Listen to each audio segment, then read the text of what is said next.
And that basic structure doctrine spells out that there are certain features of the Indian Constitution which are beyond the amending power of this House also.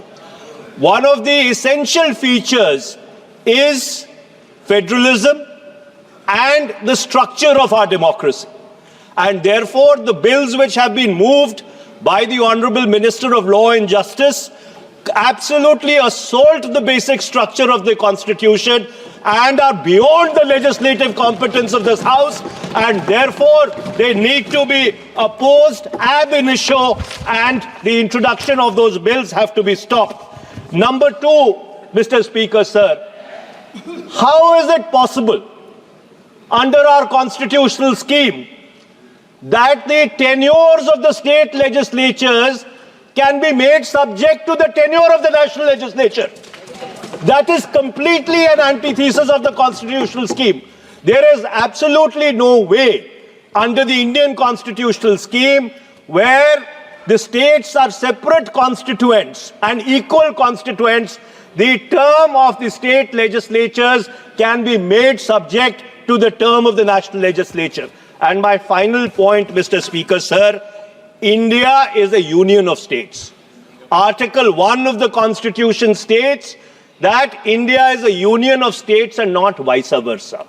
And so therefore, this excessive centralism, which is sought to be brought into existence by this bill, absolutely militates against the constitutional scheme in its essence, in its entirety, and in its very object. And therefore, Mr. Speaker, sir, I would once again like to urge this House that the introduction of the bill and the consideration of the bill, because of the basic structure doctrine enunciated by the Supreme Court in the Kesavanand Bharti case, is beyond the legislative competence of this House, and therefore this bill needs to be withdrawn immediately. Thank you, Mr. Speaker, sir.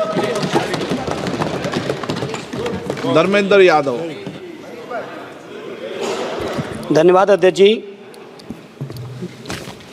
मैं इस संविधान के 129वें संशोधन अधिनियम के विरोध के लिए खड़ा हूं। अध्यक्ष जी, मैं समझ नहीं पा रहा हूं, अभी 2 दिन पहले संविधान को बचाने की, संविधान की गौरवशाली परंपराएं की कस्में खाने में कोई कमी नहीं रखी। 2 ही दिन के अंदर संविधान की जो हमारी मूल भावना है, 2 ही दिन के अंदर संविधान का जो हमारा बेसिक स्ट्रक्चर है, 2 ही दिन के अंदर संविधान का जो हमारा संघीय ढांचा है, उसको खत्म करने के लिए संविधान संशोधन बिल लाए हैं। मैं मनीष तिवारी जी से सहमत हूं और अपनी पार्टी और अपने नेता आदरणीय अखिलेश यादव जी की ओर से कहना चाहता हूं, ये बिल पूरे देश के जो अलग अलग भेष भाषाएं, संस्कृति, क्षेत्र की जो मान्यताएं हैं, जो हमारे संविधान निर्माताओं ने बहुत सोच विचार के मंथन अध्ययन करके ये संघीय ढांचा तैयार किया था, राज्यों का गठन भी किया था, संस्कृति के हिसाब से, क्षेत्र के हिसाब से, भाषा के हिसाब से, परिस्थितियों और समय के हिसाब से। मैं नहीं समझता अध्यक्ष जी, मुझे कहने में कोई संकोच नहीं, उस समय के हमारे संविधान निर्माताओं से विद्वान, बाबा साहब भीमराव अंबेडकर से ज्यादा विद्वान इस सदन में अभी कोई नहीं बैठा, मुझे कहने में संकोच नहीं है। और ये संविधान की मूल भावना को खत्म करके कैसे तानाशाही के रास्ते निकाले जाएं, इसके अलावा कोई काम ही नहीं बचा है। आखिर ये मनीष तिवारी जी ने कहा, कहीं एक विधानसभा के चुनाव अगर कोई अविश्वास आता है, अगर बहुमत नहीं मिलता है, तो क्या पूरे देश का चुनाव कराओगे? पूरे देश का चुनाव कराओगे?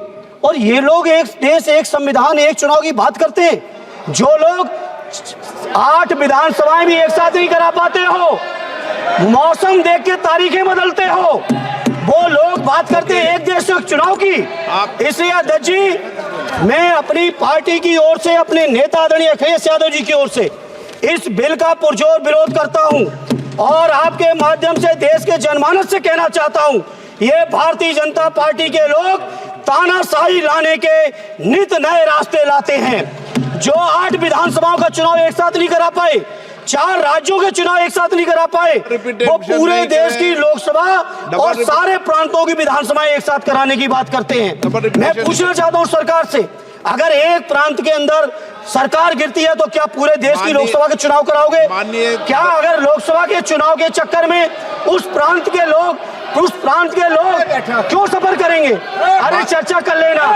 अरे कुछ नहीं बचा है, कुछ नहीं बचा है आपके पास। एले अध्यक्ष जी, सदन को थोड़ा सा सिस्टम में लाएं।